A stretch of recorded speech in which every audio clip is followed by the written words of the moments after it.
As you become a more advanced Excel user, you will be performing more and more complicated operations.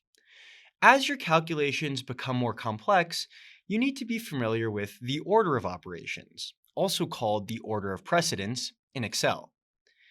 The order of operations refers to the sequence in which Excel evaluates expressions with multiple operations. If you think back to your high school math classes, you'll remember the acronym PEMDAS. However, let me introduce you to the acronym PREMDASL, which is an acronym to remember Excel's order of operations. Evaluated from top to bottom, P stands for parentheses, so anything inside of parentheses is evaluated first. Next, we evaluate the cell references, or our pointers inside of our Excel spreadsheet. Next, we evaluate exponents, or anything raised to a power. Next, we evaluate multiplication. Then we evaluate division. Then we evaluate addition. Then we evaluate subtraction.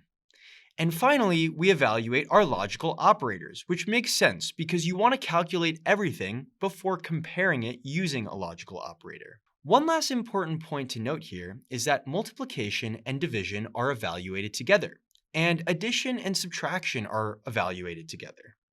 That means that if both are present, the two operations, meaning multiplication and division or addition and subtraction, are simply evaluated from left to right.